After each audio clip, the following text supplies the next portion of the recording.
Okay, hey guys, and welcome back. Today we're going to be taking a look at our Bowlock. So as far as stats, you just want enough strength to equip your highest piece of strength requirement gear. In this case, I believe that was our armor. Oh yeah, okay, we're going to ignore that. Almost nothing into vitality, nothing into energy, everything else into dexterity. So we could have even gone a lot less on the strength. I guess I had a spirit on swap from before, from a previous build showcase, so we could even potentially have more into the dexterity, like over 500 plus points, let's say. As far as the gear, I have an upgraded perfect Buriza with a 40 enhanced damage, 50 increased attack speed jewel for the rich. This is, by the way, a fantasy build. Like, if you're rich, you can make this on a budget also. Instead of that jewel, just put in like a shawl rune. If you want the damage, just put in like a 40 enhanced damage or 38% enhanced damage or whatever your best jewel is that you have. Go ahead and just put that in there. For the armor, we're using Fortitude. For a budget option, you could use like a Hysteria or Treachery or anything like that. Works good. Even an armor with 4 increased attack speed jewels works fine. For the helmet, we're using Giant Skull for the knockback, the strength, as well as the enhanced damage component, as well as the crushing blow, which I believe does work with the merit blades. For the gloves, we're using legging of the hands for the demon damage, as well as the increased attack speed. Then again, you know, these can be better fitted with like crafted items instead of these BK rings, but these work fine for now. I also have arachnids from a previous build, but I would recommend for the belt something like String of Ears if you need survivability, Nosferatu Coil if you want something more offensive, and then for like a really budget option, you could just use a gold wrap for the 10% increased attack speed. For the boots, there's really nothing better than Gore Riders, but you could go ahead and use like Goblin Toes for a budget option for a more increased crushing blow. Amulet, can't really do without High Lords. It's the best in slot for this and many other builds, but definitely for this Bowlock build. If you can't get your hands on these and you absolutely must substitute, use like a cat's eye, so at least you're getting the increased attack speed. Otherwise, any magical or rare amulet with good stats and leech should be fine. Again, this is our helm. There's many other options. You can just use like a 3-socketed helm with increased attack speed jewels or enhanced damage jewels, or many different ways to skin a cat. For our charms, we have the standard torch and Annie combo. For the small charms here, we just have 320s.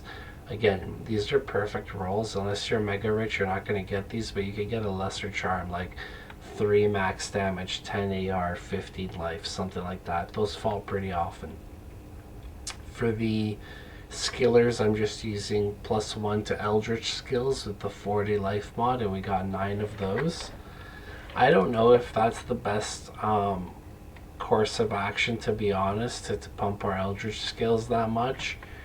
The other thing you could do, like if you're going this route and you're pumping your Eldritch skills via charms, I suppose you could save a couple of your skills from like Mastery and Blades, and you could distribute them into like more demon skills. So that's another option. Like I would max out Bind Demon, because believe it or not, that's not maxed yet, at least I don't think it is.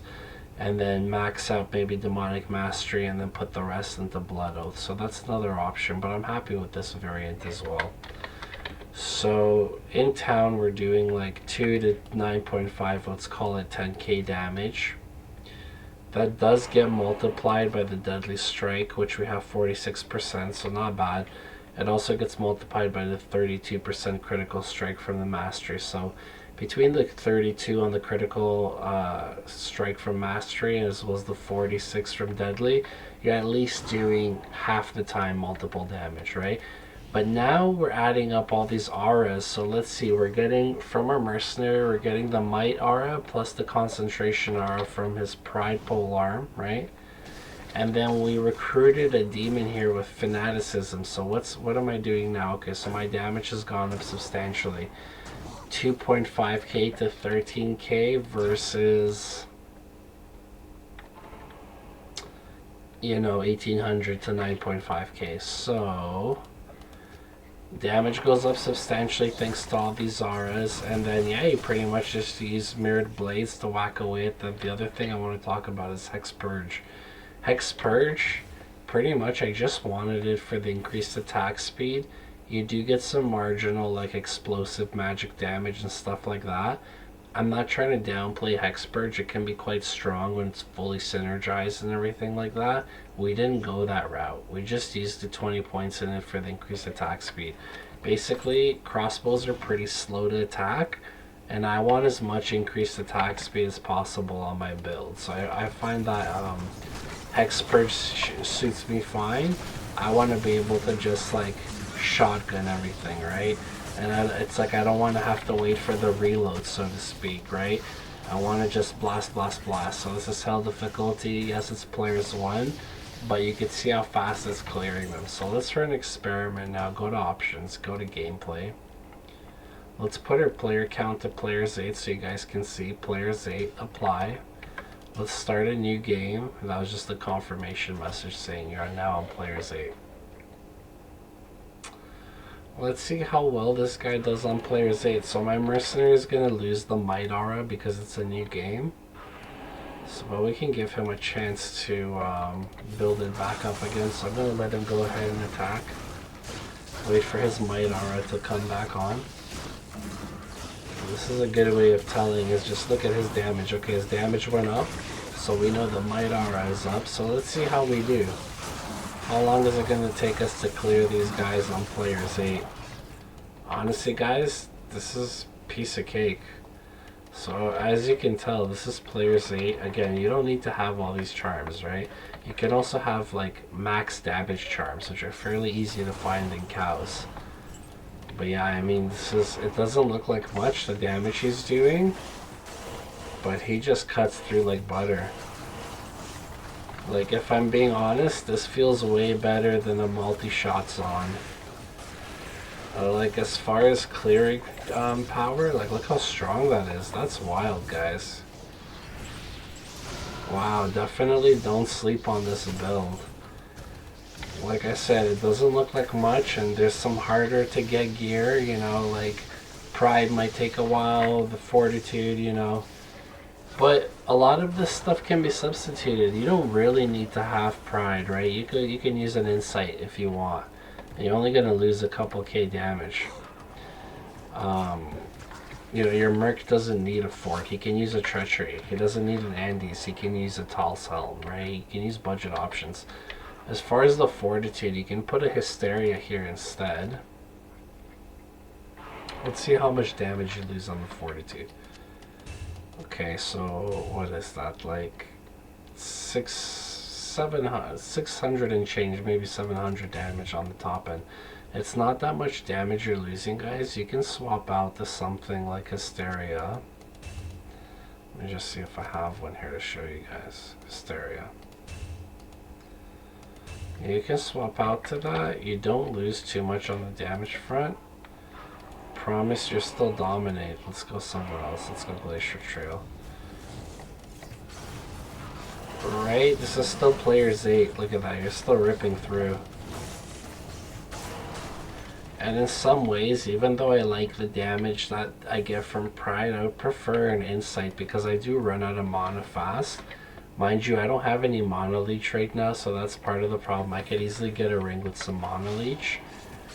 But I would like to be able to get my mana back so I could stop drinking these pots. That's one thing.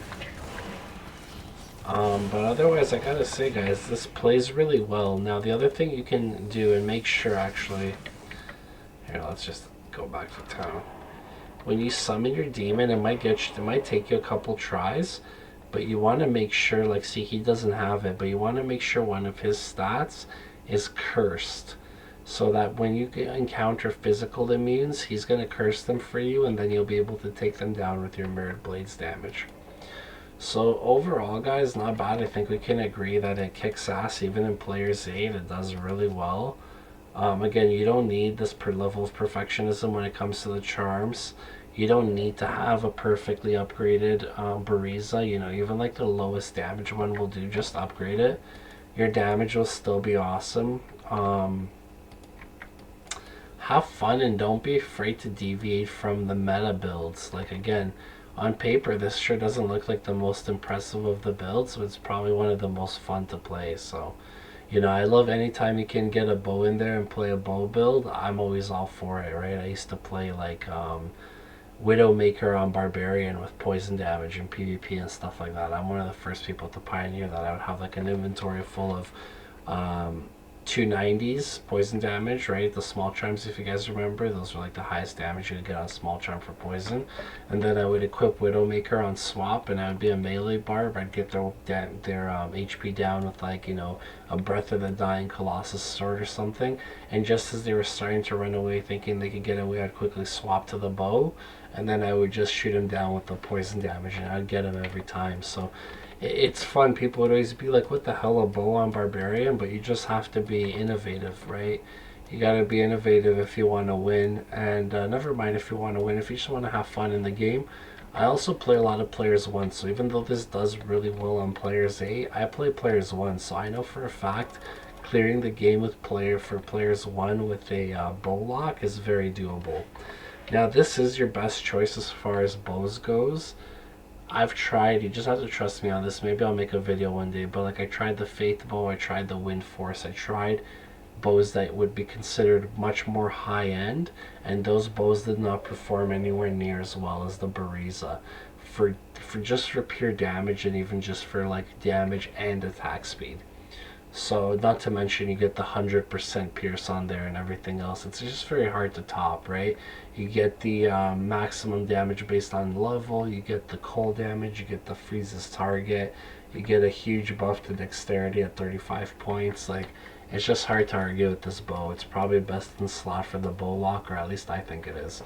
What else? So you could also have fun with different armors. You could put on like Dragon. Let's see, I'm kind of curious myself to see. We'll go to Tundra here. I want to see how often it procs things like the Hydras. Right? I'm running out of mana, unfortunately, so that's kind of an oversight. There you go. There's the Hydra. So if you want to have some fun, if you don't mind losing a bit of your attack speed, and you want to have, you know, some Hydras and things like that helping you out, maybe your mercenary doesn't wear Pride, maybe he wears Infinity, right? And then the Hydras do more damage. So there's all sorts of different ways to approach this game and different ways to synergize things and have fun with them. Okay guys, I don't want to make this any longer, but we'll catch you in the next one. So far we've covered the hybrid Warlock, which was the Echoing Strike / Fire build. This is the Bowlock, and I guess the only thing left that I think is interesting is like a pure summoner build. I can bring you guys that. I would say even a pure fire Warlock, but I think we might omit that one because there's probably people that are going to do guides for that, and it's just not that exciting anyway just to say fire Warlock, right? I kind of like the hybrid builds, or the builds that do things a little differently, like use a bow or whatever.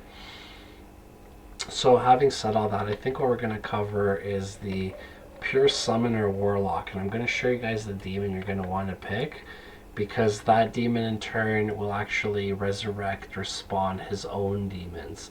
And there's also 2 different weapons you could put on your mercenary that will allow your mercenary to also have kind of his own little minions as well, which will be further buffed up by any of these auras that you have either from your captured demon or from your mercenary. So that'll be cool to see. So we'll bring that to you in the next video, guys. I'll catch you next time.